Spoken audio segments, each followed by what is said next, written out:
다들 저리 가세요. 신고할 거예요.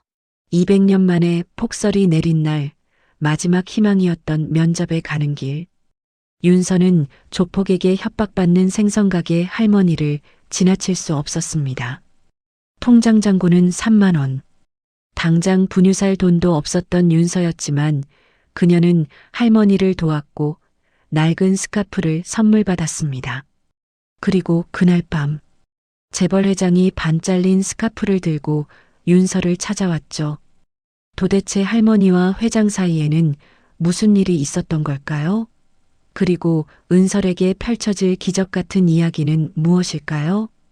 사연 시작 전 구독과 좋아요를 눌러주시고 어디서 듣고 계신지 댓글 남겨주시면 그곳에 건강과 행운이 가득하기를 바라겠습니다. 그럼 지금부터 이야기를 시작하겠습니다.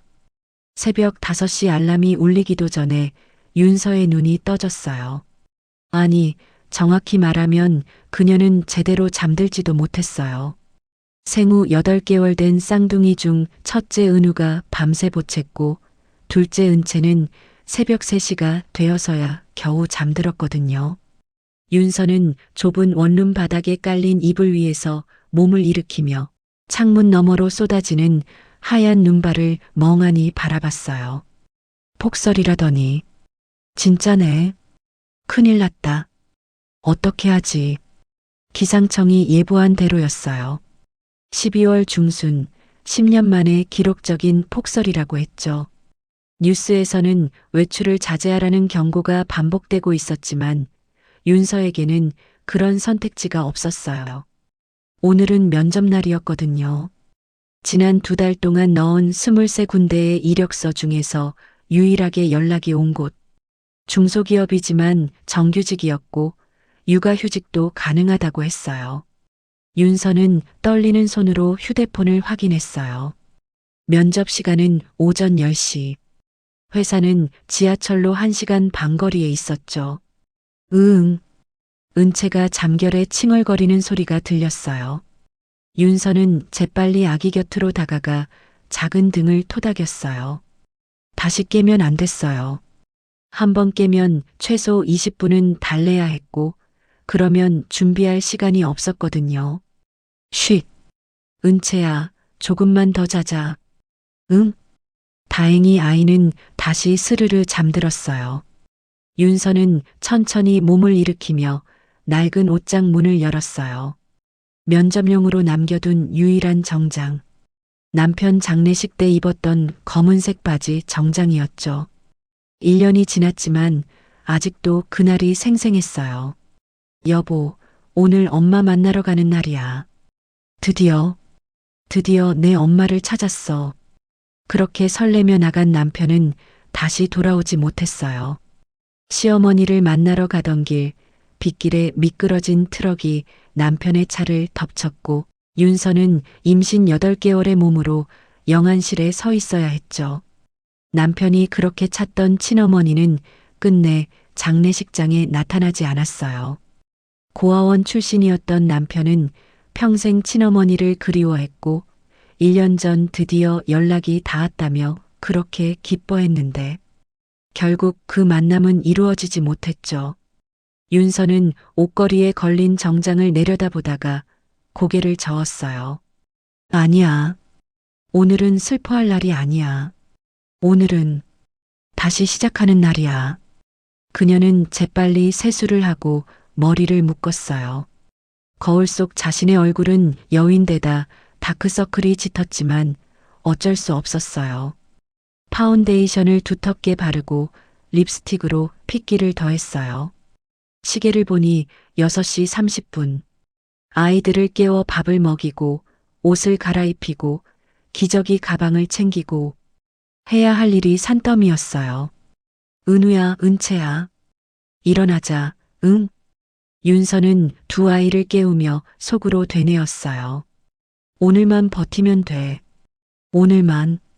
그런데 문제가 생겼어요. 폭설로 인해서 어린이집 차량 운행이 마비된 거예요. 어린이집은 자신의 자동차로 데리고 오지 않으면 보낼 수가 없었지요. 대중교통을 이용해서 어린이집에 보낼까 싶었지만 무리였어요. 면접까지 시간이 빠듯했죠. 고민하던 윤서는 결심한 듯 일렁서서 아이 둘을 안고 집을 나섰어요. 앞에는 은우를 안고 뒤에는 은채를 업었어요. 쌍둥이 유모차는 작년에 망가진 이후로 새로 살 여유가 없었죠. 무게는 생각하지 않기로 했어요. 각각 8kg이 넘는 아이둘과 기저귀 가방까지 합치면 20kg은 좋게 넘었지만 윤서는 이를 악물고 계단을 내려갔어요. 눈은 여전히 쏟아지고 있었어요. 발목까지 쌓인 눈길을 걸으며 윤서는 한 발 한 발 조심스럽게 움직였어요. 미끄러지면 안 됐어요. 넘어지면 아이들이 다쳤거든요. 엄마, 추워. 은우가 작은 목소리로 말했어요. 윤서는 아이의 목도리를 더 꽁꽁 감싸주며 말했어요. 조금만 참아, 우리 은우. 금방 지하철 타면 따뜻해질 거야. 하지만 지하철역까지는 도보로 15분이었어요. 이 날씨에 아이 둘을 안고는 30분은 좋게 걸릴 것 같았죠. 발이 시렸어요. 윤서가 신은 건 3년 전에 산 낡은 운동화였고 밑창은 이미 닳아서 눈이 스며들었어요. 양말이 젖어들면서 발가락 감각이 점점 무뎌졌어요. 괜찮아. 걷다 보면 나아질 거야. 윤서는 스스로에게 말하며 걸음을 계속 옮겼어요. 출근하는 사람들이 그녀를 스쳐 지나갔어요. 누군가는 힐끗 쳐다보다가 고개를 돌렸고 누군가는 혀를 차는 것 같았어요. 이 날씨에 애를 데리고 나오다니. 그런 시선이 느껴졌어요. 윤서는 고개를 숙이고 걸었어요. 변명하고 싶지 않았어요. 맡길 곳이 없다는 것, 오늘이 마지막 기회라는 것, 이 면접을 놓치면 다음 달 월세를 낼 수 없다는 것. 그 누구도 알 필요 없었거든요. 그때였어요. 아줌마, 조심하세요. 누군가의 외침과 함께 윤서의 바로 옆으로 자전거가 미끄러져 지나갔어요. 윤서는 화들짝 놀라 뒤로 물러섰고 그 바람에 눈 쌓인 화단턱에 걸려 비틀거렸어요. 으악! 넘어질 뻔한 순간 윤서는 본능적으로 몸을 앞으로 숙여 은우를 감쌌어요. 등에 업힌 은채가 깜짝 놀라 울음을 터뜨렸고 은우도 따라서 울기 시작했어요. 으앙, 으으앙. 두 아이의 울음소리가 새벽 거리에 울려 퍼졌어요. 윤서는 그 자리에 주저앉아 아이들을 달랬어요. 괜찮아, 괜찮아. 엄마가 있어. 다 괜찮아. 하지만 윤서의 목소리는 떨리고 있었어요. 눈물이 핑 돌았지만 참아야 했어요. 울면 안 됐어요. 지금 무너지면 모든 게 끝이었거든요. 자전거를 탄 남자는 이미 저 멀리 사라지고 없었어요. 윤서는 떨리는 다리로 다시 일어났어요. 아이들은 여전히 울고 있었지만 걸어야 했어요. 지하철역까지는 아직 한참 남았거든요. 눈은 점점 더 거세게 내리고 있었어요. 오전 8시 50분, 윤서는 겨우 지하철에 올라탔어요. 출근 시간대라 차량은 10,000원이었어요. 아이 둘을 아는 윤서를 보고 자리를 양보해주는 사람은 없었어요. 오히려 몇몇은 노골적으로 인상을 찌푸렸죠. 아이고, 애들 시끄럽게. 아침부터 왜 애를 데리고 다니는 거야? 작은 중얼거림이 들렸어요. 윤서는 입술을 깨물고 구석 손잡이를 잡았어요. 온몸이 아팠어요. 팔은 저리고 허리는 끊어질 것 같았고 발은 여전히 시렸어요. 은우와 은채는 이제 지쳐서 윤서의 품에서 졸고 있었어요. 축 늘어진 두 아이의 머리가 윤서의 어깨와 가슴에 기대어 있었죠. 조금만 더 버티자. 지하철이 한 정거장, 두 정거장 지나갔어요. 윤서는 휴대폰을 꺼내 시간을 확인했어요. 면접 장소까지는 여기서 또 30분을 더 가야 했어요. 그리고 도착해서도 회사까지 걸어가려면 15분은 더 걸렸죠. 시간이 빠듯하네. 택시를 탈까? 하지만 윤서의 지갑에는 10,000원 한 장과 동전 몇 개뿐이었어요. 오늘 저녁 아이들 분유를 사야 했거든요. 택시를 타면 그것도 못 샀어요. 괜찮아. 뛰면 돼. 윤서는 스스로를 다독이며 눈을 감았어요. 그러다 문득 1년 전 그날이 떠올랐어요. 윤서야, 나 오늘 엄마 만나러 가는 날이야. 응, 알아. 조심히 다녀와. 고마워. 내가 돌아오면 우리 셋이서 맛있는 거 먹으러 가자. 응? 남편은 그렇게 웃으며 나갔고 다시는 돌아오지 못했어요. 윤서는 눈물을 삼키며 고개를 저었어요. 안 돼. 지금은 생각하면 안 돼. 오전 9시 35분, 윤서는 목적지역에 도착했어요. 빠르게 계단을 올라 지상으로 나왔지만 여기도 눈이 쌓여 있었어요. 회사까지는 직선거리로 약 1km. 윤서는 아이들을 다시 꽉 안고 걷기 시작했어요. 그때였어요. 아, 이 할망구야. 돈 언제 갚을 거야? 골목 어귀에서 고함 소리가 들려왔어요. 윤서는 무심코 그쪽을 돌아봤어요.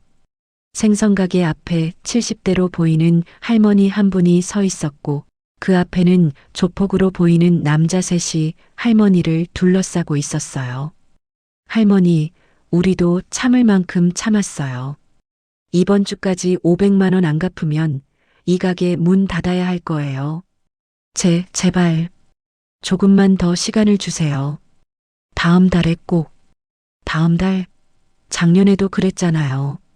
우리 사장님 인내심도 한계가 있어요. 조폭 중 한 명이 생선가게 유리문을 주먹으로 쾅 쳤어요. 할머니는 깜짝 놀라 뒤로 물러섰고 그 바람에 가게 앞에 놓인 생선 상자에 걸려 넘어질 뻔했어요.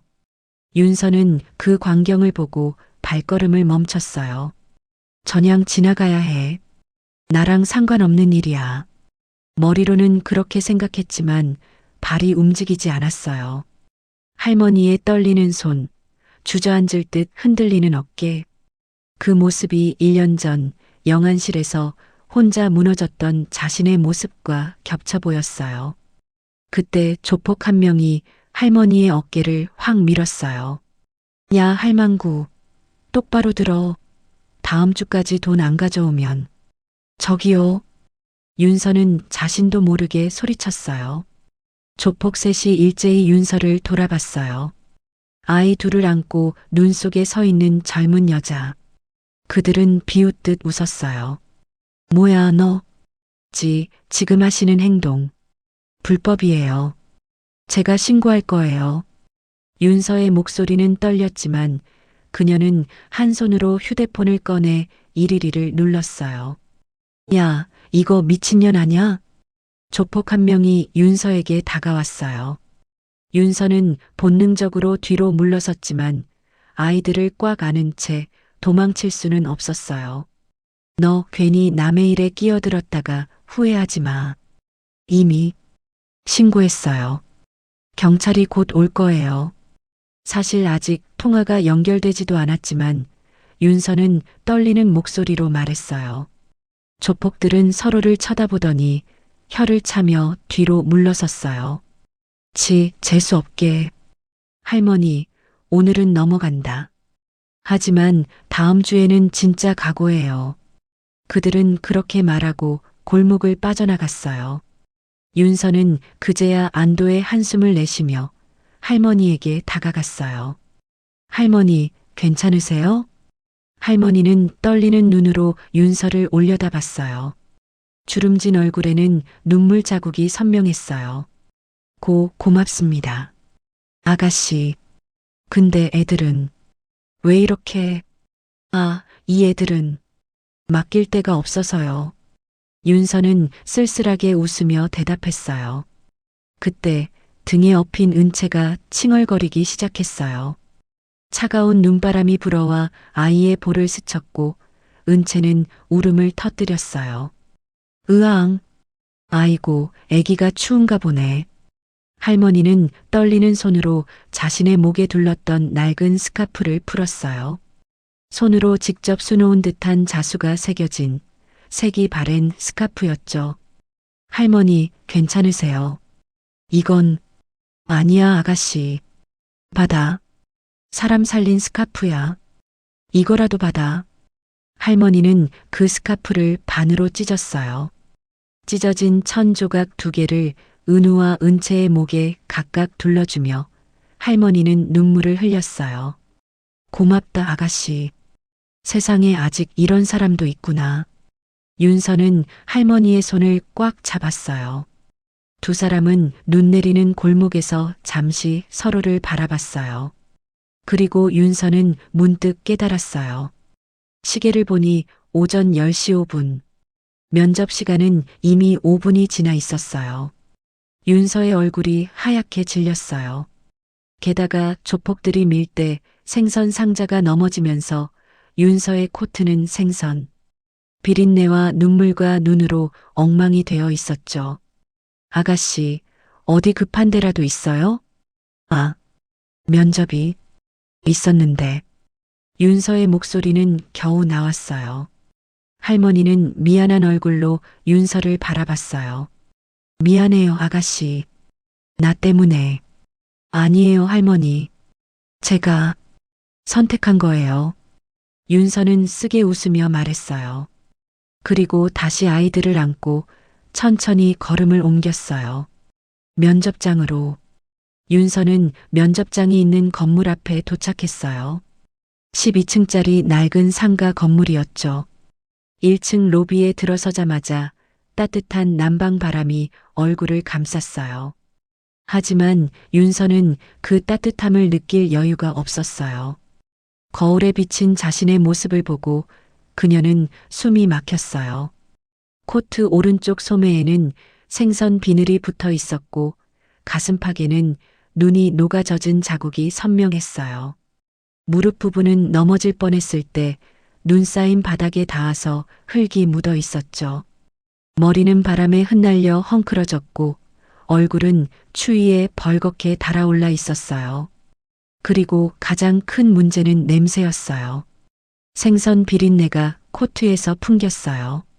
아무리 손으로 털어내도 냄새는 가시지 않았죠. 엄마. 앞에 안긴 은우가 보챘어요. 윤서는 아이의 등을 토닥이며 엘리베이터 버튼을 눌렀어요. 면접장은 7층이었어요. 엘리베이터 안은 좁았어요. 윤서 혼자 아이 둘을 안고 서 있자니 거울에 비친 자신의 모습이 더욱 초라해 보였어요. 뒤에 엎인 은채는 다행히 잠들었지만 은우는 계속 칭얼거렸어요. 쉿. 은우야, 조금만. 엄마 면접 끝나면 따뜻한 데 가자. 하지만 은우는 그녀의 말을 알아들을 리 없었어요. 8달 된 아기에게 면접이 무슨 의미가 있겠어요. 그저 춥고 배고프고 엄마 품이 불편할 뿐이었죠. 7층에 도착했어요. 엘리베이터 문이 열리자 복도 끝에 세림산업이라는 간판이 보였어요. 윤서는 심호흡을 하고 그쪽으로 걸어갔어요. 한 걸음 한 걸음 옮길 때마다 젖은 운동화가 삐걱거렸어요. 유리문을 열고 들어서자 접수대에 앉아있던 20대 초반의 여직원이 윤서를 올려다봤어요. 그 여직원의 눈이 커졌어요. 윤서의 모습을 위에서 아래로 훑어보는 시선이 느껴졌어요. 생선 냄새 나는 코트, 엉망인 머리, 아이들을 안고 있는 모습, 여직원의 입꼬리가 미세하게 내려갔어요. 윤서는 최대한 밝은 목소리로 말했어요. 저 10시 면접 예정이었던 박윤서입니다. 여직원은 명단을 확인하더니 짧게 대답했어요. 12분 늦으셨네요. 잠시만요. 그녀는 내선 전화를 들었어요. 윤서는 그 자리에 서서 아이들을 달랬어요. 은우는 여전히 보채고 있었고 등에 엎인 은채도 슬슬 깨어나는 기미가 보였어요. 인사팀장님, 10시 면접자 박윤서 씨 도착했습니다. 네, 알겠습니다. 여직원이 전화를 끊고 윤서를 쳐다봤어요. 저쪽 대기실에서 기다리세요. 곧 들어오시래요.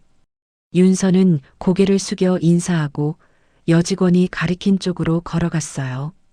좁은 대기실에는 플라스틱 의자 4개가 놓여 있었고 한쪽 벽에는 회사 속의 포스터가 붙어 있었어요. 윤서는 조심스럽게 의자에 앉았어요. 은우를 무릎에 앉히고 은채는 여전히 등에 업은 채로요. 의자가 삐걱거렸고 은우는 윤서의 무릎 위에서 몸을 뒤척였어요. 대기실 문 너머로 목소리가 들렸어요. 12분이나 늦었어요. 그것도 애들 데리고. 글쎄요. 이력서에는 미혼이라고 써 있었는데. 아, 미혼모인가 보죠. 요즘 그런 사람 많잖아요. 에휴, 면접이나 제대로 볼 수 있을까? 윤서는 그 대화를 듣고 입술을 깨물었어요. 손이 떨렸어요. 아이를 안은 팔에 힘이 풀리는 것 같았지만 꾹 참았어요. 괜찮아. 면접만 잘 보면 돼. 나는 할 수 있어. 하지만 윤서의 마음속 깊은 곳에서는 이미 알고 있었어요. 이 면접은 이미 끝났다는 걸요. 10시 20분. 대기실 문이 열렸어요.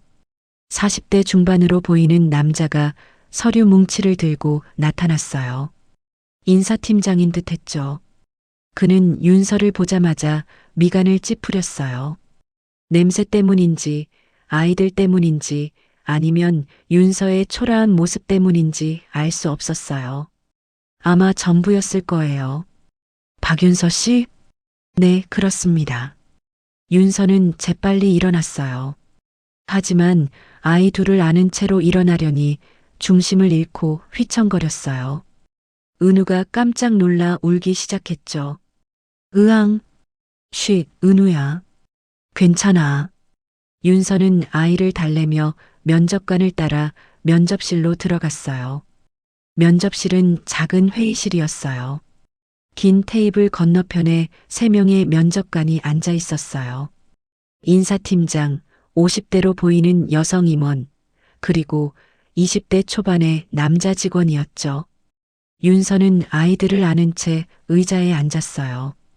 의자가 다시 삐걱거렸고 은우는 윤서의 무릎 위에서 몸을 비틀었어요. 은채는 다행히 등에서 조용히 잠들어 있었지만 윤서의 허리는 이미 끊어질 듯 아팠어요. 면접관들은 서로를 쳐다보며 눈빛을 교환했어요. 인사팀장이 먼저 입을 열었어요. 박윤서 씨, 늦으셨네요. 무슨 일이 있으셨나요? 윤서는 최대한 침착하게 대답했어요. 죄송합니다. 오늘 폭설 때문에 교통편이 지연되어서. 아이들은요? 맡길 곳이 없으셨나요? 여성 임원이 날카롭게 물었어요. 그녀의 시선은 윤서가 안고 있는 은우와 은채를 향했죠. 네. 오늘 급하게 연락이 와서 맡길 곳을 구하지 못했습니다. 이력서에는 미혼이라고 쓰여 있던데 아이들은?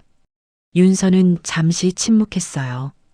무어라 대답해야 할지 몰랐어요. 미혼모라고 말하면 그 순간 면접은 끝날 게 뻔했거든요. 하지만 거짓말을 할 수도 없었어요. 네. 혼자 키우고 있습니다.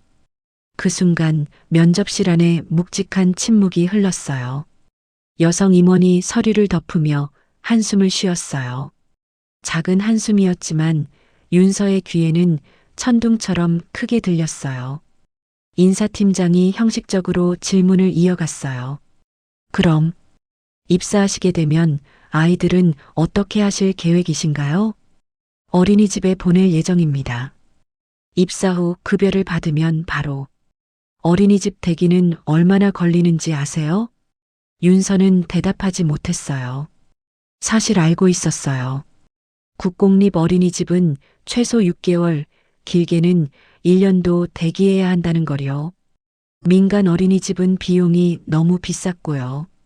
그리고 박윤서 씨, 솔직히 말씀드리면 여성 임원이 차갑게 말했어요. 저희 회사는 야근이 잦습니다. 아이가 있으신 분이 과연 업무에 집중하실 수 있을지 의문이네요. 저는 일과 육아를 병행할 자신이 있습니다. 지난 1년간 프리랜서로 일하면서도 아이들을 잘. 프리랜서요? 남자 직원이 비웃듯 끼어들었어요. 프리랜서와 정규직은 다르죠. 회사 생활은 시간 약속이 중요합니다. 오늘도 늦으셨잖아요. 윤서는 할 말을 잃었어요. 그때 은우가 갑자기 큰 소리로 울기 시작했어요. 으앙. 윤서는 황급히 아이를 달랬지만 은우는 울음을 멈추지 않았어요. 배가 고팠거나 기저귀가 젖었거나 아니면 그저 낯선 환경이 무서웠을 거예요. 으앙, 으앙. 울음소리가 좁은 면접실을 가득 채웠어요. 면접관들은 인상을 찌푸렸고 서로를 쳐다보며 고개를 저었어요. 윤서는 필사적으로 아이를 달랬어요. 은우야, 제발. 쉿, 엄마가 여기 있어. 하지만 은우는 멈추지 않았어요. 그리고 그 울음소리에 등에 엎인 은채까지 깨어났어요. 으응. 은채도 칭얼거리기 시작했어요. 인사팀장이 자리에서 일어났어요. 박윤서 씨 면접은 여기까지 하겠습니다. 결과는 연락드리겠습니다. 아, 잠깐만요. 제가 준비한 자료가. 윤서는 가방에서 서류를 꺼내려 했지만 아이 둘을 아는 채로는 불가능했어요. 은우는 계속 울고 있었고 은채는 윤서의 등에서 몸을 뒤척이며 보챘어요. 괜찮습니다. 이만 나가보세요. 여성 임원의 목소리는 차가웠어요. 윤서는 떨리는 다리로 일어났어요. 아이들을 아는 채 비틀거리며 면접실 문을 향해 걸었어요. 문을 열고 나가는 순간 뒤에서 작은 목소리가 들렸어요. 애둘 달고 뭘 하겠다는 건지. 그러게요. 시간 낭비네. 윤서는 그 말을 들었지만 뒤돌아보지 않았어요. 뒤돌아볼 용기가 없었거든요. 복도를 걸어 나오는 윤서의 발걸음은 무거웠어요. 엘리베이터를 기다리는 동안 윤서는 벽에 기대어 섰어요. 온몸에 힘이 빠져나가는 것 같았어요. 은우는 여전히 울고 있었고 은채는 윤서의 등에서 칭얼거렸어요. 왜 이렇게 안 되는 걸까? 윤서는 눈물이 핑 돌았지만 참았어요. 여기서 울면 안 됐어요. 아직 집까지 가야 했고 아이들을 돌봐야 했거든요. 엘리베이터가 도착했어요.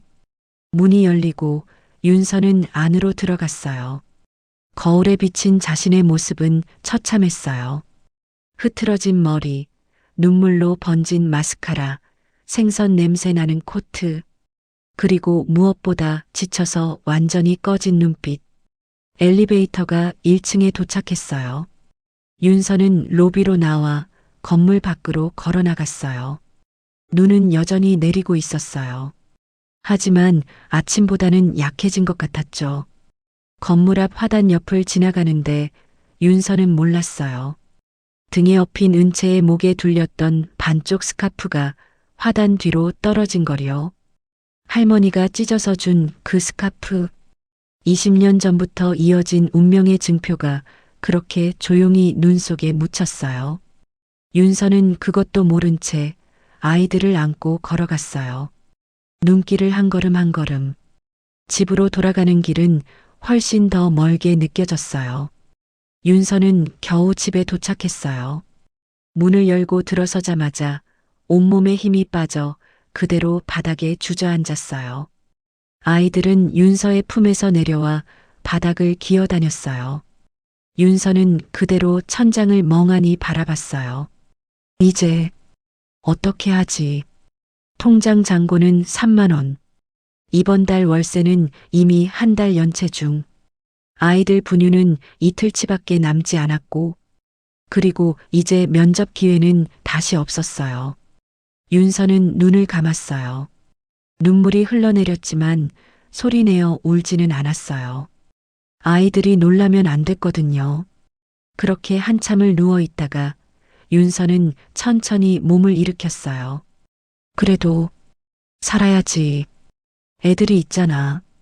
윤서는 젖은 코트를 벗으며 생각했어요. 내일은 다른 일을 찾아봐야겠다. 편의점 야간 알바라도. 하지만 그녀는 알고 있었어요. 야간 알바를 하려면 밤에 아이들을 맡길 곳이 필요하다는 거요. 그리고 그런 곳은 없다는 것도요. 윤서는 코트를 벗다가 문득 무언가 이상한 걸 느꼈어요. 은채의 목에 둘렸던 스카프가 없었어요.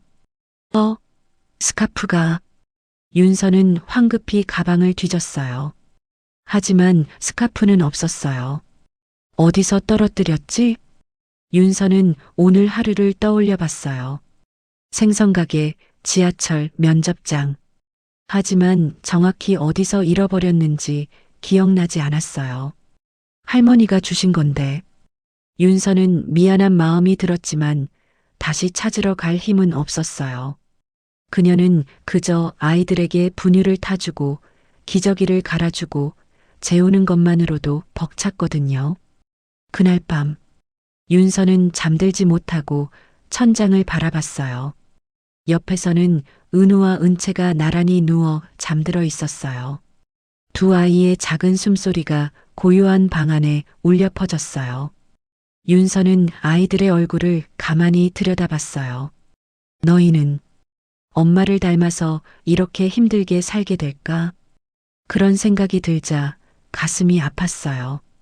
1년 전 남편이 떠난 그날부터 윤서는 혼자였어요.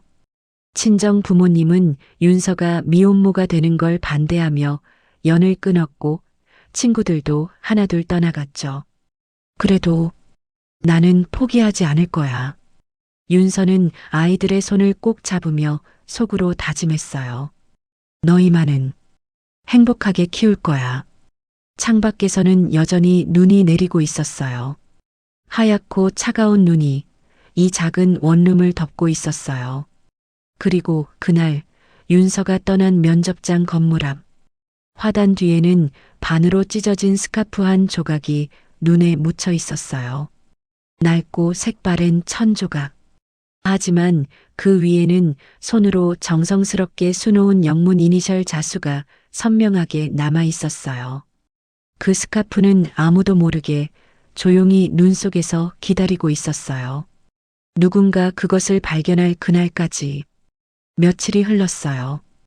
윤서의 일상은 더 팍팍해졌어요.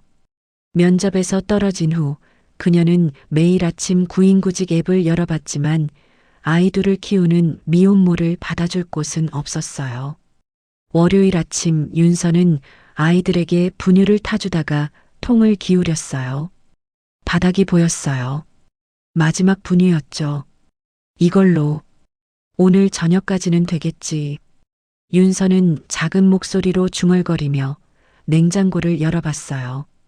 계란 2개, 김치 반 포기, 그리고 밥 한 공기 분량. 그게 전부였어요. 내일은 뭘 먹이지? 윤서는 냉장고 문을 닫으며 한숨을 쉬었어요. 그때 휴대폰이 울렸어요. 집주인 윤서 씨, 이번 달 월세 언제 입금하실 건가요? 이미 한 달 밀렸습니다. 이번 주 금요일까지 2달치 입금 안 되면 계약 해지하겠습니다. 윤서는 그 문자를 보고 휴대폰을 꺼버렸어요. 볼 수 없었어요. 대답할 수도 없었고요. 2달치 월세는 80만 원. 윤서의 통장에는 지금 15,000원밖에 없었어요. 어떡하지? 정말 어떡하지? 윤서는 바닥에 주저앉아 머리를 감싸쥐었어요. 눈물이 나올 것 같았지만 참았어요. 울어봤자 달라지는 건 없었거든요. 그때 은우가 바닥을 기어와 윤서의 무릎에 머리를 기댔어요. 마마. 은우는 아직 정확한 발음은 못했지만 엄마라고 부르려는 것 같았어요. 윤서는 아이를 안아 올리며 눈물을 삼켰어요. 응, 엄마야. 엄마가 여기 있어. 윤서는 은우를 꼭 껴안았어요.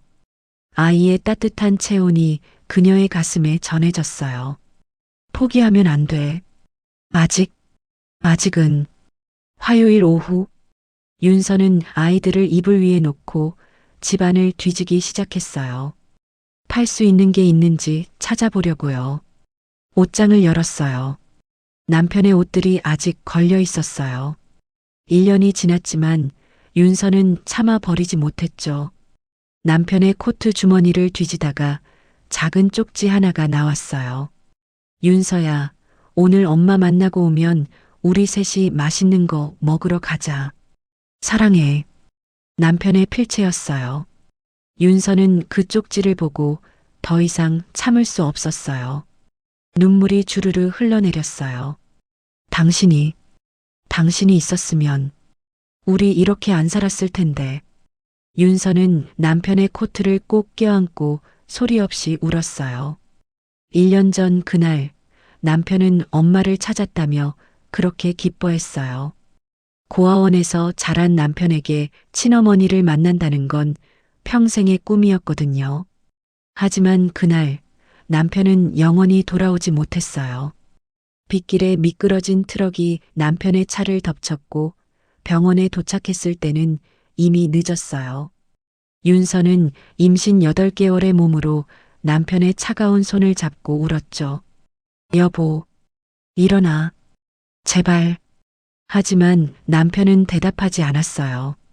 그리고 남편이 그토록 만나고 싶어 했던 친어머니는 장례식장에 나타나지 않았어요. 연락도 닿지 않았고요. 남편이 남긴 휴대폰에는 오늘 만나요. 엄마라는 문자만 남아 있었어요. 윤서는 그때부터 혼자였어요. 친정 부모님은 아이를 낳지 말라고 했어요. 혼자 쌍둥이를 키우는 건 불가능하다고 차라리 입양을 보내라고 했죠. 하지만 윤서는 고개를 저었어요. 안 돼요. 이 애들은 제 남편이 남긴 마지막이에요. 절대 포기 못해요. 그날 이후 친정과는 연락이 끊겼어요. 윤서는 눈물을 닦고 남편의 옷을 다시 옷장에 넣었어요. 그리고 집안을 계속 뒤졌어요. 팔 수 있는 건 노트북? 아니, 그건 구직 활동에 필요했어요. 텔레비전? 이미 작년에 팔았어요. 반지, 결혼 반지는 진작에 전당포에 맡겼고요. 윤서는 방 한 구석에 쌓인 박스를 열어봤어요. 남편과의 추억이 담긴 물건들이었어요. 데이트 때 찍은 사진, 남편이 써준 편지, 그리고 작은 가죽 지갑 하나. 윤서는 그 지갑을 꺼내 열어봤어요. 안에는 남편의 주민등록증, 옛날 사진 몇 장, 그리고 작은 쪽지가 있었어요. 나를 찾아주셔서 감사합니다. 당신의 아들 민준 올림. 민준. 윤서 남편의 이름이었어요. 그 쪽지를 보고 윤서는 문득 생각했어요. 그 어머니는 지금 어디 계실까? 남편이 만나러 가던 바로 그날 사고가 났어요. 그리고 그 어머니는 아들의 죽음을 알았을까요? 아니면 아직도 아들이 오기를 기다리고 있을까요? 윤서는 그 생각에 가슴이 아팠어요. 나라도 찾아뵐까? 하지만 곧 고개를 저었어요. 어머니의 연락처도 몰랐고 주소도 몰랐어요.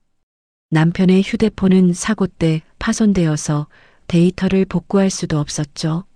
아무것도 할 수 없구나. 윤서는 지갑을 다시 박스에 넣으며 한숨을 쉬었어요. 수요일 저녁, 윤서는 마지막 남은 밥으로 죽을 쓰며 아이들에게 먹였어요. 은우와 은채는 배가 고팠는지 죽을 맛있게 먹었어요. 하지만 윤서는 먹지 않았어요. 배는 고팠지만 아이들 먹일 걸 먼저 챙겨야 했거든요. 맛있지? 우리 은우, 은채. 윤서는 아이들의 입가를 닦아주며 웃었어요. 하지만 그 웃음 뒤에는 깊은 절망이 숨어 있었죠. 내일은 정말 뭘 먹이지? 분유도 떨어졌고 밥도 없었어요. 냉장고에는 김치 조금과 계란 한 개만 남아 있었죠. 윤서는 휴대폰을 꺼내 은행 앱을 열어봤어요. 잔액 15,000원. 이걸로 분유를 사야 하나, 밥을 사야 하나. 윤서는 머리를 쥐어뜯고 싶었어요. 그때 휴대폰이 또 울렸어요. 집주인 윤서 씨, 답장 안 하시네요. 금요일까지 월세 안 들어오면 정말 계약 해지합니다. 꼭 입금해 주세요. 윤서는 그 문자를 보고 휴대폰을 던져버리고 싶었어요. 하지만 참았어요. 어떻게든 방법을 찾아야 해. 윤서는 구인구직 앱을 다시 열어봤어요. 편의점 야간 알바, 청소 알바, 전단지 돌리기. 하지만 모두 즉시 출근 가능자를 원했어요. 아이를 맡길 곳 없는 윤서는 지원조차 할 수 없었죠. 그때 눈에 띄는 공고 하나가 보였어요. 긴급 새벽 물류센터 상하차 알바 구함. 시급 12,000원. 새벽 2시에서 7시. 남녀 무관. 즉시 출근 가능자 우대. 윤서는 그 공고를 보고 잠시 망설였어요. 새벽 2시부터 7시면 아이들이 자는 시간이었어요. 아이들을 혼자 놔두고 갈 수는 없는데. 하지만 달리 방법이 없었어요.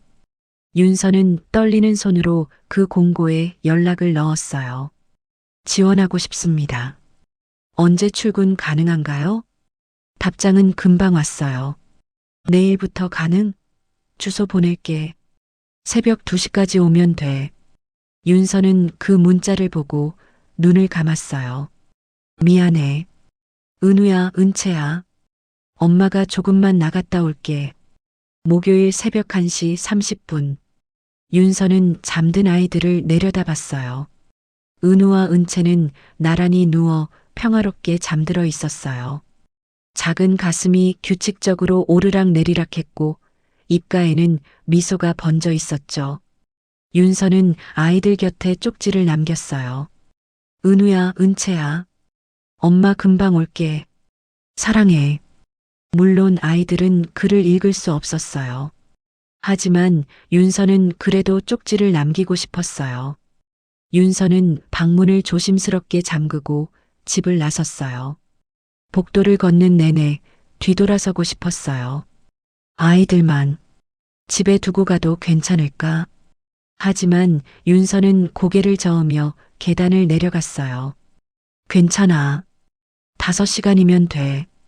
5시간만 버티면 돼. 새벽 거리는 고요했어요. 윤서는 버스를 타고 물류센터로 향했어요. 버스 안에는 그녀 말고도 몇 명의 사람들이 타고 있었어요. 모두 지친 얼굴이었죠. 물류센터에 도착하니 이미 10여 명의 사람들이 모여 있었어요. 대부분 4060대 남성들이었고 윤서 같은 젊은 여성은 없었어요. 새로운 사람? 50대로 보이는 남자가 윤서에게 물었어요. 네, 오늘 처음입니다. 그래. 힘든 일인데 괜찮겠어? 괜찮습니다. 윤서는 고개를 끄덕였어요. 일은 정말 힘들었어요. 무거운 박스를 옮기고 팔레트를 밀고 상하차 작업을 반복했어요. 1시간도 안 돼서 윤서의 손에는 물집이 잡혔고 허리는 끊어질 듯 아팠어요. 윤서는 신음을 삼키며 박스를 들어 올렸어요. 버텨. 조금만 더. 하지만 몸은 말을 듣지 않았어요. 아이 둘을 키우며 제대로 먹지도 자지도 못한 몸은 이미 한계였거든요. 새벽 4시쯤 윤서는 화장실에 가서 손을 씻다가 거울을 봤어요. 거울 속 자신의 얼굴은 창백했어요. 눈 밑은 검게 멍들었고 입술은 바짝 말라 갈라져 있었죠. 이게 내 모습이구나. 윤서는 쓸쓸하게 웃었어요. 1년 전만 해도 그녀는 행복한 아내였어요. 남편과 손잡고 거리를 걷고 뱃속 아기들에게 이름을 지어주며 웃었죠.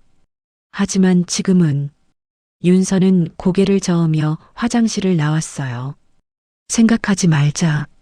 지금은 일이나 하자. 새벽 7시. 일이 끝났어요. 윤서는 떨리는 손으로 급여를 받았어요. 5시간 일한 대가로 6만 원. 현금으로 받았죠. 내일도 나올 수 있어? 담당자가 물었어요. 네, 나올 수 있습니다. 그래, 그럼 내일도 나와. 윤서는 고개를 끄덕이고 물류센터를 나섰어요. 하늘은 아직 어두웠어요. 동이 트기 전이었죠. 윤서는 버스를 타고 집으로 돌아갔어요. 버스 안에서 그녀는 졸음과 싸웠어요. 자면 안 돼. 집에 가야 해. 애들이 깰 시간이야. 윤서는 집 앞에 도착했어요. 문을 열고 들어서자마자 울음소리가 들렸어요. 으앙, 으앙. 은우와 은채가 울고 있었어요. 윤서는 황급히 방으로 뛰어들어갔어요. 아이들은 이불 위에서 울며 손을 뻗고 있었어요. 은우야, 은채야, 엄마 왔어. 윤서는 아이 둘을 안아 올렸어요. 아이들은 윤서의 품에 안기자마자 울음을 멈췄어요. 마마. 응, 엄마야. 엄마 여기 있어. 미안해. 윤서는 아이들을 꼭 껴안으며 눈물을 흘렸어요. 미안해. 혼자 두고 가서 정말 미안해. 하지만 윤서는 알고 있었어요. 내일도 모레도 계속 이렇게 살아야 한다는 걸요. 그날 오후 윤서는 받은 6만 원으로 분유와 쌀을 샀어요. 그리고 남은 돈으로 계란 한 판을 샀죠. 집에 돌아와 아이들을 재우고 윤서는 바닥에 누웠어요. 온몸이 아팠어요. 손에는 물집이 잡혔고 허리는 끊어질 듯했고 발은 부어올라 있었어요. 하지만 윤서는 잠들 수 없었어요. 내일 새벽 2시에 또 일하러 가야 했거든요. 버텨야 해. 조금만 더. 윤서는 천장을 바라보며 눈물을 흘렸어요. 그리고 그 시각 서울 강남 삼정그룹 본사 건물 70대 초반의 삼정그룹 회장 강태준은 점심 식사 후 산책을 하고 있었어요. 회장은 매일 점심 후 20분간 회사 근처를 산책하는 습관이 있었어요. 건강을 위해서였죠. 오늘도 비서를 대동하고 회사 뒤편 작은 공원을 걷고 있었어요. 회장님, 오후 일정은 3시에 이사회 회의가 있습니다. 알았네. 회장은 짧게 대답하고 계속 걸었어요. 그런데 공원을 지나 회사로 돌아가는 길 한 건물 앞을 지나게 됐어요. 세림산업 건물이었죠. 회장은 무심코 그 건물을 스쳐 지나가려다가 문득 발걸음을 멈췄어요. 건물 앞 화단. 눈이 녹은 화단 뒤편에 무언가 1000조각이 걸려 있는 게 보였어요. 회장은 왜인지 모르게 그쪽으로 다가갔어요. 회장님? 비서가 의아한 표정으로 물었지만 회장은 대답하지 않았어요. 회장은 화단 뒤로 다가가 그 1000조각을 집어들었어요. 낡고 색바랜 스카프였어요. 반으로 찢어진 것 같았죠.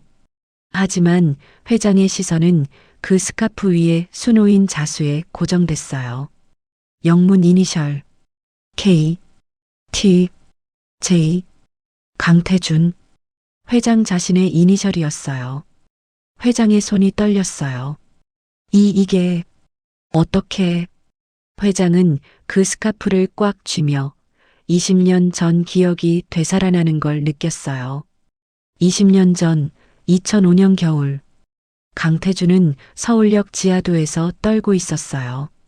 당시 그는 40살이었어요. 작은 건설회사를 운영하다가 부도가 났고 사채업자들에게 5천만 원을 빌렸죠. 하지만 갚지 못했어요. 이자는 눈덩이처럼 불어나 2억이 되었고 사채업자들은 매일 그를 찾아다녔어요. 아내는 이혼을 요구하며 떠났고 어린 아들은 친척집에 맡겨야 했어요. 강태준은 그렇게 혼자가 되었죠. 그날 사채업자들이 그의 집까지 찾아왔어요. 강태준, 나와. 오늘은 못 넘어간다. 강태준은 뒷문으로 도망쳤어요. 겨울밤 거리를 정신없이 뛰었죠. 어디로 가야 할지도 몰랐어요. 그저 도망치기만 했어요. 한강 다리 위에 섰을 때 강태준은 난간을 붙잡고 아래를 내려다봤어요. 시커먼 강물이 흐르고 있었어요. 이렇게 끝내는 게 나을까? 그는 난간에 발을 올렸어요. 그때였어요. 아저씨, 안 돼요. 누군가 그의 팔을 잡아 끌었어요. 뒤돌아보니 60대로 보이는 할머니 한 분이 서 있었어요. 생선 냄새가 나는 앞치마를 두르고 손에는 장바구니를 들고 있었죠. 놓으세요. 저 좀 내버려 두세요. 강태준은 소리쳤지만 할머니는 놓지 않았어요. 안 돼요. 사람이 이렇게 쉽게 죽으면 안 돼요. 제가 뭘 해도 안 돼요. 빚도 못 갚고 가족도 다 떠나고 이제 아무것도 없어요. 그래도 살아야죠. 살아있어야 다시 시작할 수 있어요. 할머니는 강태준의 팔을 꽉 잡고 다리 아래로 끌고 갔어요. 그리고 작은 생선 가게로 데려갔죠. 일단 따뜻한 거 먹어요. 할머니는 강태준에게 라면을 끓여 주었어요. 그리고 김밥 한 줄을 더 내왔죠. 강태준은 울면서 먹었어요. 며칠 동안 제대로 먹지 못했었거든요. 고맙습니다. 정말 고맙습니다. 괜찮아요. 사람은 서로 도우며 사는 거예요. 할머니는 그날 밤 강태준을 가게 창고에 재워줬어요. 그리고 이틀 동안 숨겨주며 밥을 챙겨줬죠. 사흘째 되는 날 강태준은 할머니에게 물었어요. 할머니, 왜 저를 도와주세요? 저 같은 사람. 내 아들도 어딘가에서 힘들게 살고 있을 거예요. 누군가 내 아들도 이렇게 도와줬으면 좋겠어요. 할머니의 눈에는 눈물이 고여 있었어요. 아들이요? 응. 가난해서 고아원에 맡겼어요. 언젠가 꼭 찾아서 다시 데려올 거예요. 강태준은 그날 깨달았어요. 자신보다 더 힘든 사람도 있다는 것을요. 나흘째 되는 날 강태준은 할머니에게 인사를 했어요. 할머니, 이제 가야 할 것 같아요.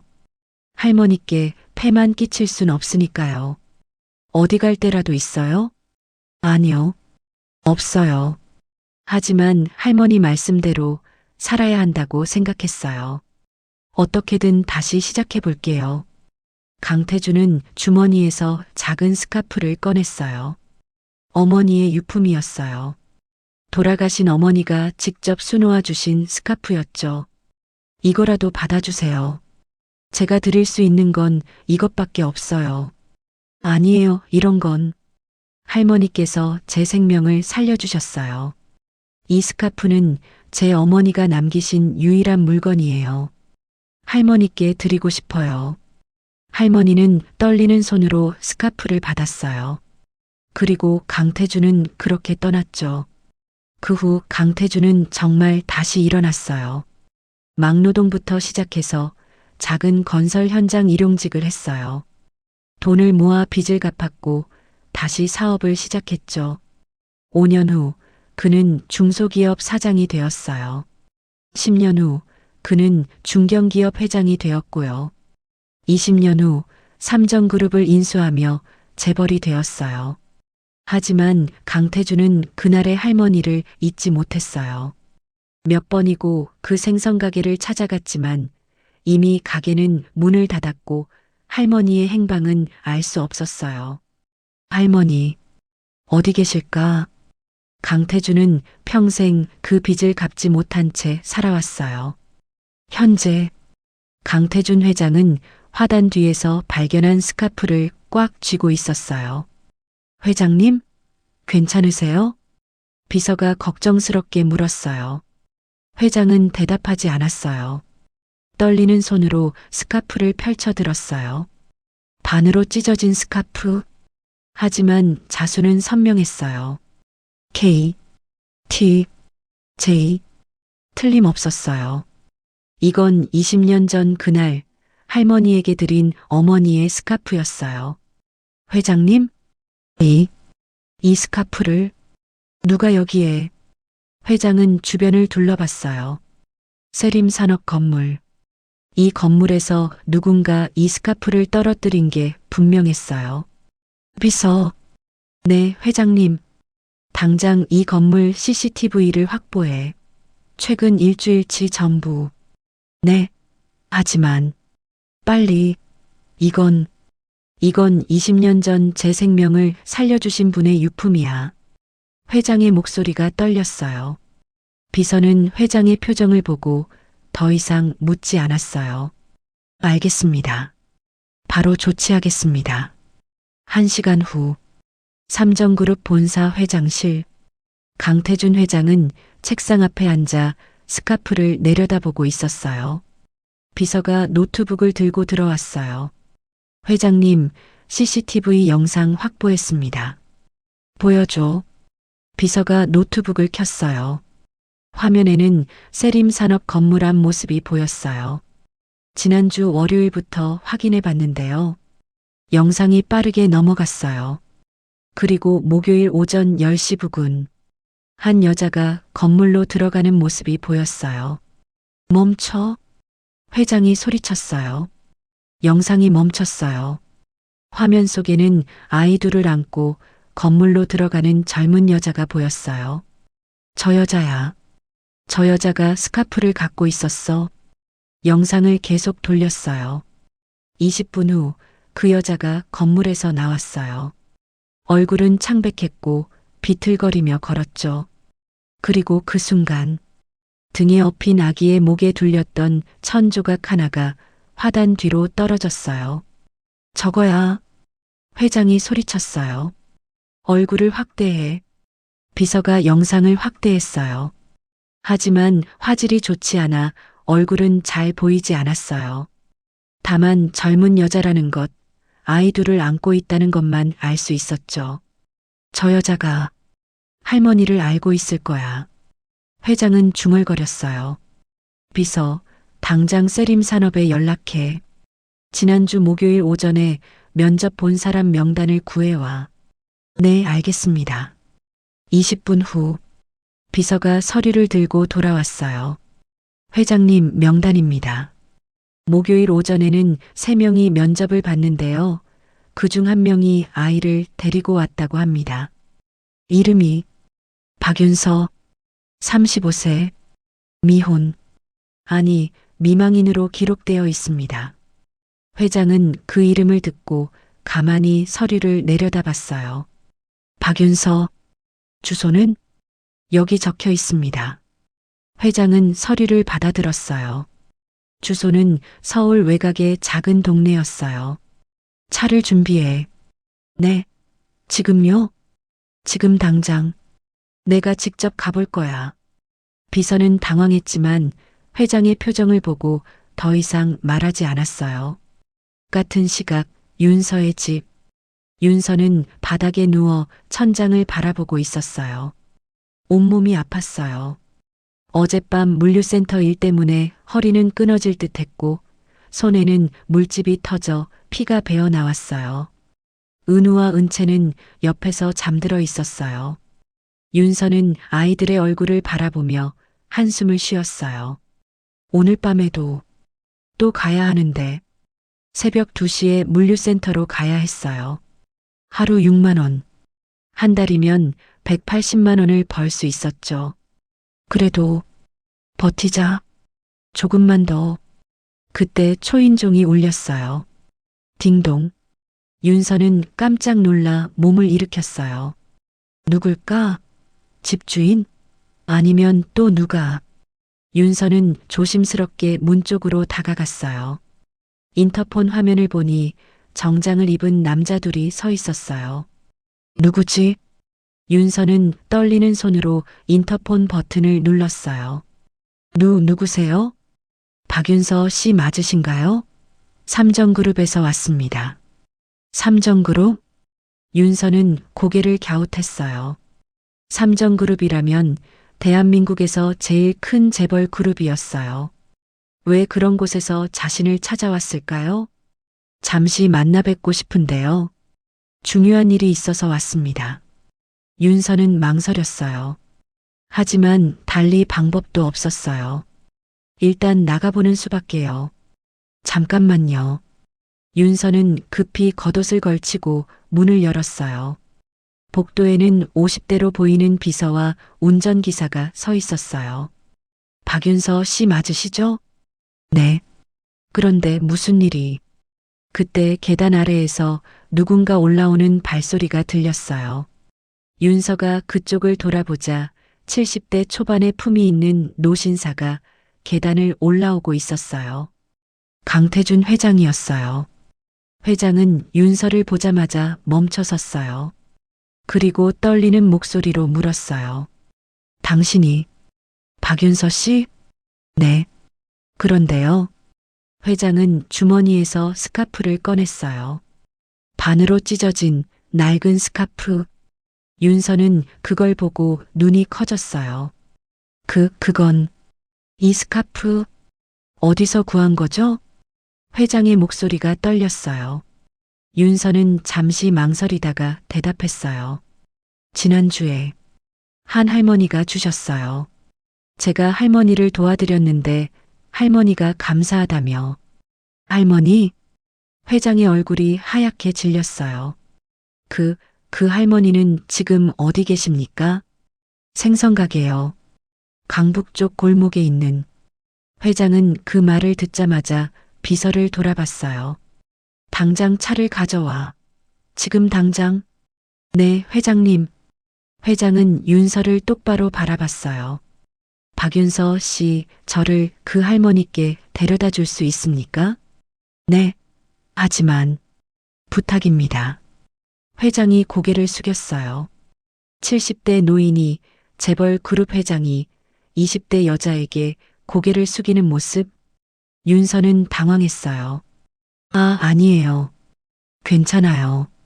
제가 안내해 드릴게요. 고맙습니다. 회장의 눈에는 눈물이 고여 있었어요. 윤서는 급히 아이들을 안아 올렸어요. 은우와 은채는 잠결에 칭얼거렸지만 윤서는 달랠 틈도 없었어요. 아이들도 데려가야 해요. 맡길 곳이 없어서. 괜찮습니다. 제 차로 모시겠습니다. 회장은 앞장서서 계단을 내려갔어요. 건물 앞에는 고급 세단이 대기하고 있었어요. 윤서는 아이 둘을 안고 차에 올랐어요. 회장도 옆자리에 앉았어요. 그리고 떨리는 손으로 스카프를 꽉 쥐었어요. 20년을 찾았습니다. 회장의 목소리는 떨렸어요. 차가 출발했어요. 윤서는 창밖을 바라보며 생각했어요. 이게 대체 무슨 일이지? 하지만 곧 알게 될 거예요. 이 모든 게 우연이 아니라 운명이었다는 것을요. 차는 강북으로 향했어요. 회장은 뒷좌석에 앉아 내내 창밖을 바라봤어요. 손에 쥔 스카프는 땀에 젖어 있었죠. 윤서는 아이들을 안고 조용히 앉아 있었어요. 은우와 은채는 다행히 다시 잠들었어요. 차 안은 따뜻했고 부드러운 시트가 아이들을 편안하게 해주었죠. 이 차 한번 타본 적도 없는데. 윤서는 고급 가죽 시트를 만져보며 생각했어요. 자신과는 너무나 다른 세상이었어요. 이 차 한 대 값이면 자신은 평생 먹고 살 수 있을 것 같았죠. 박윤서 씨.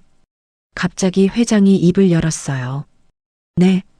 그 할머니를 어떻게 만나게 되셨습니까? 윤서는 잠시 망설이다가 지난주 목요일 일을 이야기하기 시작했어요. 폭설이 내리던 날, 면접을 가던 길, 생선가게 앞에서 조폭들에게 시달리던 할머니, 그리고 자신이 신고했던 일. 할머니가 너무 힘들어 보이셔서 그냥 지나칠 수가 없었어요. 윤서의 목소리는 작았어요. 회장은 고개를 끄덕였어요.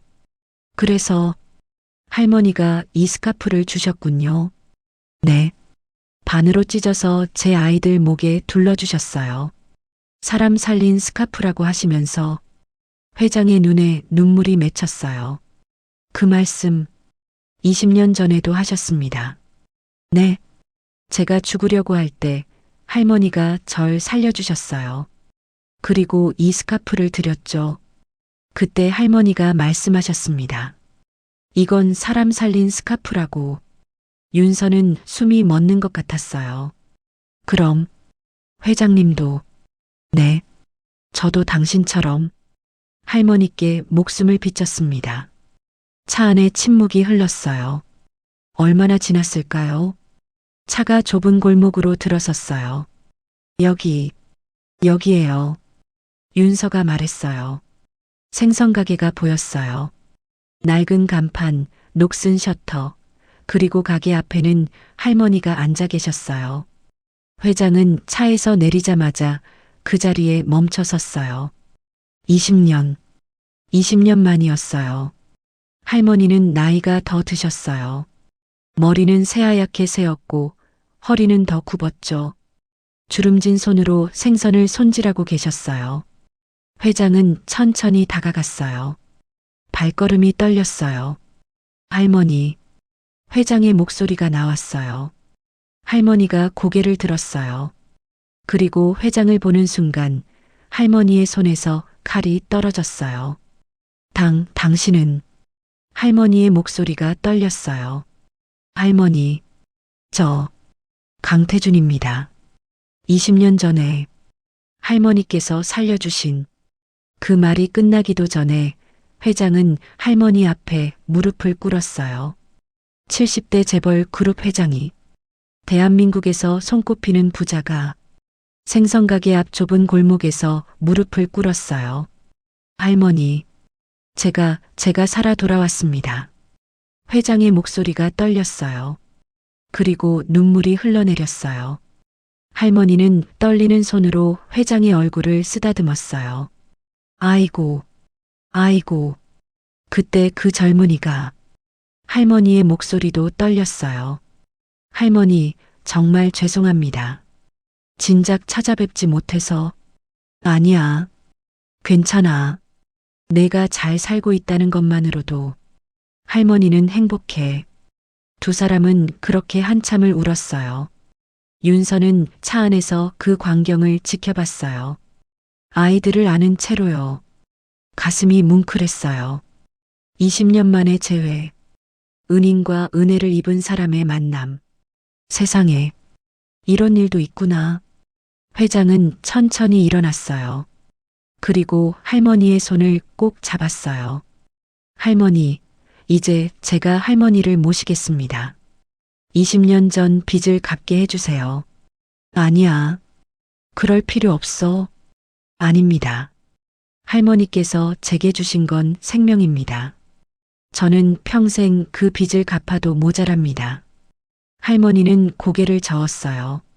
그냥 내가 잘 사는 모습 보는 것만으로도 충분해. 회장은 할머니의 손을 더 꽉 쥐었어요. 그때 회장이 문득 무언가 생각난 듯 물었어요. 할머니, 그때 아드님 이야기를 하셨죠. 고아원에 맡기셨다고. 그 말에 할머니의 얼굴이 굳어졌어요. 아드님은 만나셨습니까? 할머니의 눈에서 눈물이 흘러내렸어요. 아들, 내 아들. 할머니의 목소리가 떨렸어요. 20년 전, 내가 떠나고 얼마 안 있어서 고아원을 수소문했는데 큰 화재가 나서 자료가 다 없어졌다고 하더구나. 그래서 포기하고 살아왔는데 1년 전에 주민센터를 통해 알게 되었어. 자료가 복원되었다고. 아들을 찾았다고 말이야. 회장은 할머니의 말을 조용히 들었어요. 나는 너무 기뻤지. 드디어 내 아들을 만날 수 있다고. 내가 버린 내 아들을 다시 안아줄 수 있다고. 할머니는 주름진 손으로 얼굴을 감싸 쥐었어요. 약속을 했어. 1년 전 12월 어느 날 만나기로. 아들도 좋다고 했어. 엄마를 만나고 싶다고. 그래서? 회장이 조심스럽게 물었어요. 할머니는 고개를 들었어요. 눈물로 범벅이 된 얼굴로요. 그날 아들이 오지 않았어. 기다렸지. 1시간, 2시간. 하루 종일 기다렸어. 하지만 오지 않았어. 할머니의 목소리가 점점 작아졌어요. 그리고 다음날 연락이 왔어. 경찰에게서 아들이 교통사고로. 그 순간 차 안에 있던 윤서의 손에서 휴대폰이 떨어졌어요. 쿵. 작은 소리였지만 윤서에게는 천둥처럼 크게 들렸어요. 교통사고. 1년 전 엄마를 만나러 가던 날 윤서의 머릿속이 하얗게 변했어요. 할머니는 계속 말했어요. 아들 이름은 민준이었어. 박민준. 내가 버린 내 아들. 윤서는 숨을 쉴 수 없었어요. 박민준. 그건 윤서 남편의 이름이었어요. 고아원에서 자랐대. 혼자서 힘들게. 그리고 좋은 사람 만나서 결혼도 하고 아이도 가지게 됐대. 할머니는 떨리는 목소리로 말을 이었어요. 쌍둥이였대. 아들이 전화해서 그랬어. 엄마, 저 곧 아빠가 돼요. 쌍둥이에요. 그렇게 기뻐하던 목소리가 아직도 귓가에 들려. 윤서는 차 문을 열고 비틀거리며 밖으로 나왔어요. 온몸이 떨렸어요. 할머니와 회장이 윤서를 돌아봤어요. 아가씨, 어디 아파요? 할머니가 걱정스럽게 물었어요. 윤서는 떨리는 목소리로 물었어요. 할머니, 그 아드님이 박민준이요? 응. 왜 그래? 할머니가 고개를 갸웃했어요. 윤서는 아이들을 꽉 껴안았어요. 눈물이 흘러내렸어요. 저는 윤서의 목소리가 떨렸어요. 저는 박민준이 아내입니다. 순간 골목 안에 정적이 흘렀어요. 할머니는 그 자리에 굳어버렸어요. 회장도 놀란 표정으로 윤서를 바라봤어요. 뭐라고?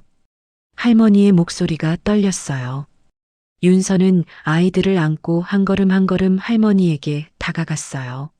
할머니, 이 아이들은 할머니의 손주입니다. 은우와 은채예요. 할머니는 윤서와 아이들을 멍하니 바라봤어요. 네, 손주? 할머니의 다리에 힘이 풀렸어요. 그 자리에 주저앉았어요. 윤서도 할머니 앞에 무릎을 꿇었어요. 아이들을 아는 채로요. 남편이, 민준이가 할머니를 만나러 가던 그날 사고를 당했어요. 윤서의 목소리가 울먹였어요. 저는 임신 8개월이었어요. 병원에서 남편의 마지막을 지켰어요. 남편은 할머니를 너무 보고 싶어 했어요. 평생 엄마를 찾았어요. 할머니는 떨리는 손으로 윤서의 손을 잡았어요. 내가 만나러 가지 않았으면, 내가 아들을 만나자고 하지 않았으면. 할머니의 목소리가 끊어졌어요. 아니에요, 할머니. 윤서는 고개를 저었어요. 남편은, 민준이는 행복했어요.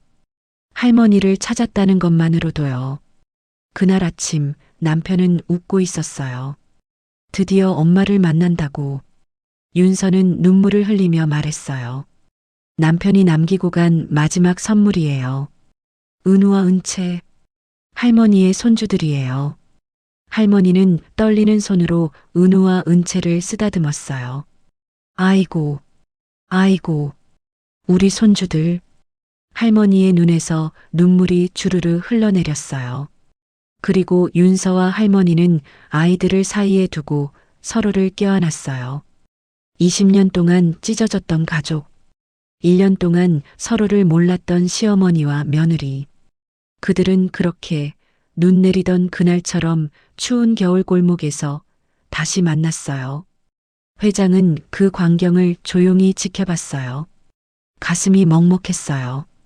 할머니께서 찾으시던 아드님이 돌아가셨구나. 회장은 주머니에서 손수건을 꺼내 눈물을 닦았어요. 한참을 그렇게 울고 나서 할머니가 떨리는 목소리로 물었어요. 며느리, 아니 윤서야, 너희 지금 어디서 사니? 원룸이요. 작은, 혼자? 애들 키우면서? 네. 할머니는 윤서의 손을 꽉 잡았어요. 이제 혼자가 아니야. 할머니가 있어. 우리 이제 가족이야. 윤서는 그 말을 듣고 더 이상 참을 수 없었어요. 1년 동안 혼자 버텼던 시간들, 아무도 기댈 곳 없었던 외로움, 아이들을 안고 눈길을 걸었던 그날들, 모든 게 무너져 내렸어요. 할머니, 할머니.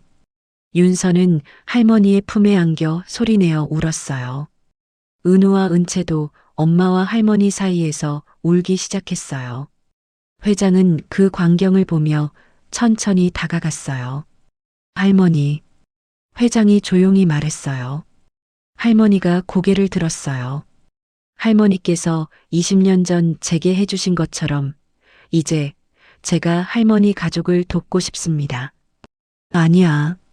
그럴 필요 없어. 아닙니다. 회장은 단호하게 말했어요.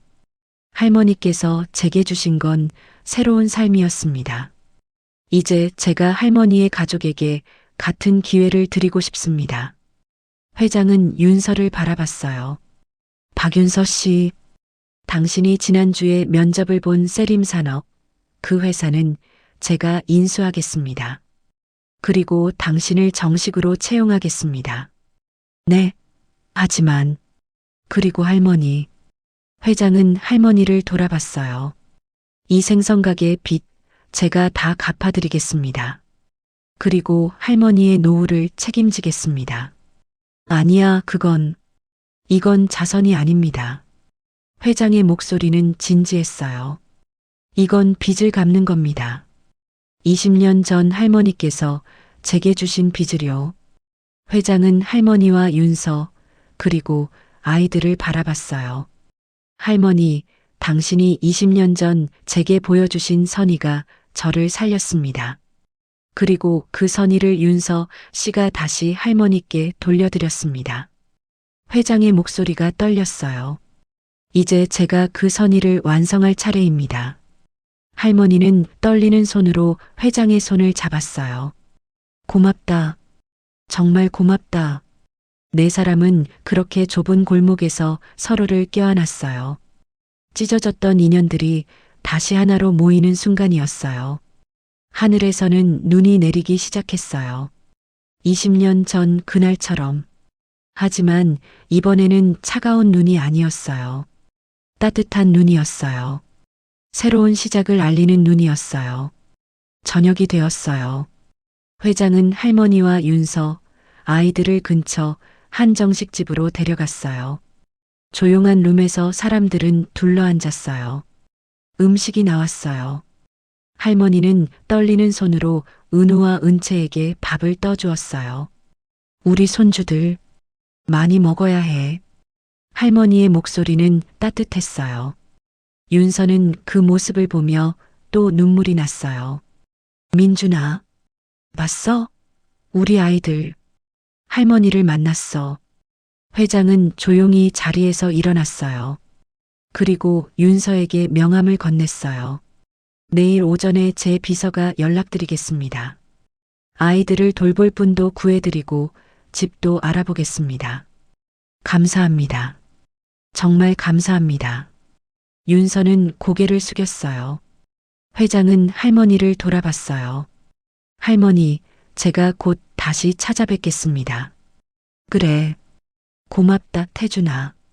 회장은 깊게 인사하고 룸을 나갔어요. 할머니와 윤서, 그리고 아이들만 남았어요. 할머니는 은우와 은채를 번갈아 안아보며 웃었어요. 민준이 닮았네. 우리 아들 닮았어. 네. 특히 은우는 남편이랑 똑같아요. 그래. 민준이. 할머니는 천장을 올려다봤어요. 민준아, 엄마가 미안하다. 너를 버린 엄마를 용서해다오. 윤서는 할머니의 손을 잡았어요. 할머니, 남편은 할머니를 원망하지 않았어요. 오히려 할머니를 너무 보고 싶어 했어요. 할머니가 어떤 이유로 자신을 떠나보냈는지 알고 싶어 했고요. 내가 너무 가난했어. 먹일 수 없었어. 그래서 알아요. 할머니도 힘드셨을 거예요. 윤서는 할머니를 꼭 껴안았어요. 이제 우리 함께 살아요. 할머니, 저, 그리고 은우와 은채. 우리 넷이서요. 할머니는 고개를 끄덕였어요. 그래. 우리 이제 가족이야. 그날 밤 윤서는 할머니와 함께 할머니의 작은 집으로 갔어요. 생선가게 위층에 있는 좁은 방이었어요. 하지만 윤서에게는 천국 같았어요. 더 이상 혼자가 아니었거든요. 윤서는 아이들을 재우고 할머니 옆에 누웠어요. 할머니, 응? 남편이 마지막으로 한 말이 있어요. 뭐라고 했니? 엄마를 만나면 꼭 안아드리고 싶다고 했어요. 윤서는 할머니를 꼭 껴안았어요. 제가 대신 안아드릴게요. 할머니는 윤서의 등을 토닥였어요. 고맙다. 우리 며느리. 두 사람은 그렇게 한참을 안고 있었어요. 창밖에서는 여전히 눈이 내리고 있었어요. 하지만 이제는 춥지 않았어요. 따뜻했어요. 윤서는 회장이 마련해준 아파트에서 새로운 일상을 시작했어요. 매일 아침 할머니가 차려주신 밥을 먹고 회사에 출근했어요. 아이들은 회사 어린이집에서 잘 적응했고 퇴근 후에는 할머니와 함께 저녁을 먹었어요. 평범한 일상이었어요. 하지만 윤서에게는 기적 같은 일상이었죠. 엄마, 오늘 어린이집에서 그림 그렸어요. 은우가 종이를 내밀었어요. 크레파스로 그린 삐뚤삐뚤한 그림이었죠. 엄마와 할머니, 그리고 아기 두 명이 손을 잡고 있는 그림이었어요. 우와, 우리 은우 정말 잘 그렸네. 윤서는 은우를 안아 올렸어요. 할머니가 옆에서 그림을 보며 미소 지었어요. 우리 손주 재능이 있네. 할머니가 액자에 넣어줄게. 정말요? 그럼 거실에 걸어두자. 할머니는 은우의 머리를 쓰다듬었어요. 윤서는 그 모습을 보며 가슴이 따뜻해졌어요. 이게 가족이구나. 일주일 후 금요일. 강태준 회장이 약속한 할머니의 생신 파티 날이었어요. 회장은 호텔 연회장을 빌렸어요. 크지 않은 아담한 공간이었지만 따뜻하게 꾸며져 있었죠. 오후 6시 윤서는 할머니와 아이들을 데리고 호텔에 도착했어요. 할머니, 들어가세요. 문이 열리자 연회장 안에서 불이 켜졌어요. 테이블 위에는 케이크가 놓여 있었고 벽에는 생신을 축하합니다라는 현수막이 걸려 있었어요. 할머니는 그 광경을 보고 눈물을 흘렸어요. 이게 다 나를 위한 거야? 네, 할머니. 회장님이 준비하셨어요. 회장이 앞으로 나왔어요. 할머니, 생신을 축하드립니다. 회장은 깊게 인사했어요. 고맙다, 태준아. 정말 고맙다. 할머니는 회장의 손을 꼭 잡았어요. 연회장 한쪽에는 작은 제단이 마련되어 있었어요. 박민준의 사진이 놓여 있었고 그 앞에는 하얀 국화꽃이 놓여 있었죠. 할머니는 천천히 제단 앞으로 걸어갔어요. 사진 속 남편은 환하게 웃고 있었어요. 윤서가 제일 좋아하던 사진이었죠. 민준아. 할머니는 아들의 사진 앞에 무릎을 꿇었어요. 엄마가 늦게 왔구나. 미안해. 할머니의 목소리가 떨렸어요. 내가 엄마를 만나러 오던 그날, 엄마는 설레서 잠도 못 잤어. 20년 만에 내 아들을 만난다고 생각하니 가슴이 터질 것 같았어. 할머니는 사진을 쓰다듬었어요. 하지만 넌 오지 못했지. 그리고 엄마는 널 영영 잃어버렸어. 윤서도 제단 앞에 무릎을 꿇었어요. 아이들을 안고요. 여보, 우리 왔어요. 할머니랑 은우, 은채랑 함께요. 윤서의 목소리도 떨렸어요. 당신이 그렇게 보고 싶어 하던 엄마, 이제 만났어요. 할머니 정말 좋으신 분이에요. 당신 닮았어요. 할머니는 윤서의 손을 꼭 잡았어요. 며느리. 아니, 우리 윤서야. 고맙다. 내 아들 곁을 지켜줘서. 할머니. 두 사람은 서로를 껴안고 울었어요. 회장은 조용히 그 모습을 지켜봤어요. 그리고 조용히 제단 앞에 다가가 절을 했어요. 민준 씨, 비록 뵙지는 못했지만 부디 편히 쉬십시오. 제가 할머니와 가족들을 잘 돌보겠습니다. 회장의 목소리는 진심이었어요. 한참 후 눈물을 닦고 모두 자리에 앉았어요. 케이크에 촛불을 켜고 모두 함께 생일 축하 노래를 불렀어요. 생일 축하합니다. 생일 축하합니다. 사랑하는 할머니의 생일 축하합니다. 은우와 은채도 작은 손으로 박수를 쳤어요. 할머니는 촛불을 끄며 소원을 빌었어요. 우리 가족 영원히 행복하게 해주세요. 케이크를 자르고 함께 음식을 먹었어요. 회장이 준비한 음식들은 모두 할머니가 좋아하는 것들이었어요. 미역국, 갈비찜, 나물들. 따뜻한 집밥 같은 음식들이었죠. 할머니, 드세요. 윤서가 할머니께 갈비를 집어드렸어요. 고맙다, 우리 며느리. 할머니는 행복한 미소를 지었어요. 회장도 옆에서 조용히 미소 지었어요. 20년 만에 이 빚을 갚는구나. 회장은 주머니에서 작은 상자를 꺼냈어요. 할머니, 이건 제가 드리는 작은 선물입니다. 상자를 열자 그 안에는 금으로 만든 목걸이가 들어 있었어요. 이건 너무 귀한 건데 할머니께서 제게 주신 것에 비하면 아무것도 아닙니다. 받아주십시오. 회장은 직접 할머니 목에 목걸이를 걸어드렸어요. 할머니는 눈물을 흘렸어요. 고맙다. 정말 고맙다. 그때 윤서도 작은 상자를 꺼냈어요. 할머니, 저도 드릴 게 있어요. 상자 안에는 반으로 찢어진 스카프가 들어 있었어요. 할머니가 윤서에게 준 그 스카프였죠. 이거 할머니가 주신 스카프예요. 제가 소중히 간직하고 있었어요. 그리고 윤서는 또 다른 것을 꺼냈어요. 회장이 찾아낸 다른 반쪽 스카프였어요. 이제 다시 하나로 만들어요. 윤서는 두 조각을 맞댔어요. 20년 전 찢어진 스카프가 다시 하나가 되었어요. 찢어진 자국은 남아 있었지만 그래도 하나였어요. 우리도 이 스카프처럼 다시 하나가 됐어요. 윤서의 말에 할머니는 더 이상 참을 수 없었어요. 윤서야. 할머니는 윤서를 꼭 껴안았어요. 회장도 자리에서 일어나 두 사람을 바라봤어요. 할머니, 당신이 20년 전 제게 보여주신 선의가 저를 살렸습니다. 그리고 그 선의를 윤서 씨가 다시 할머니께 돌려드렸습니다. 회장의 목소리가 떨렸어요. 이제 제가 그 선의를 완성할 차례입니다. 할머니, 윤서 씨, 그리고 아이들. 제가 평생 지키겠습니다.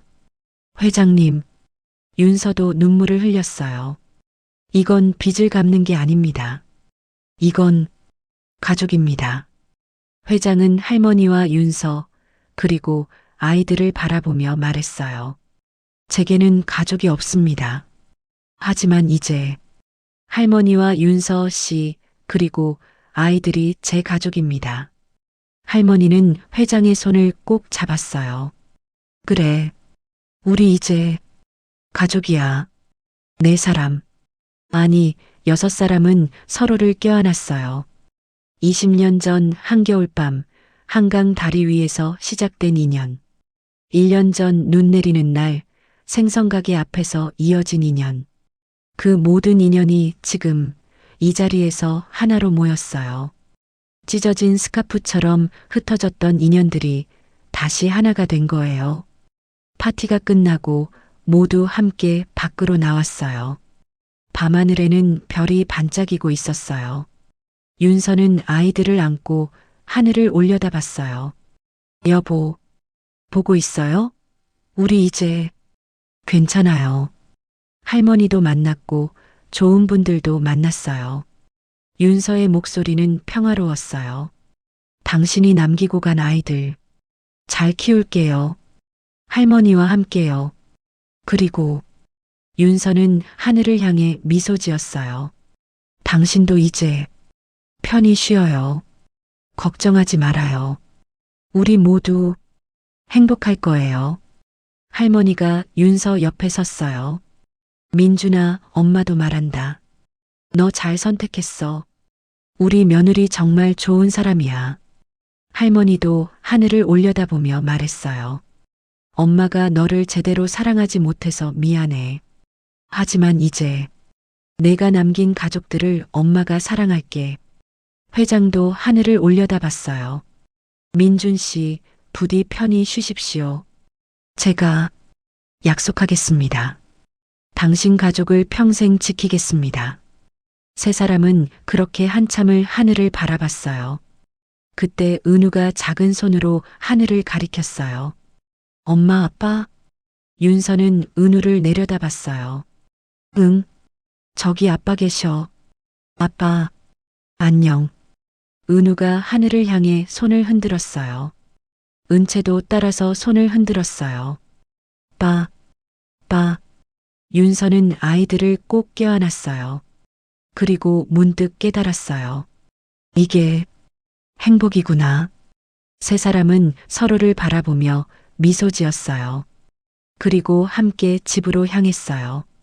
이제 그들은 혼자가 아니었어요. 가족이었어요. 찢어졌던 스카프처럼 한때 흩어졌던 인연들.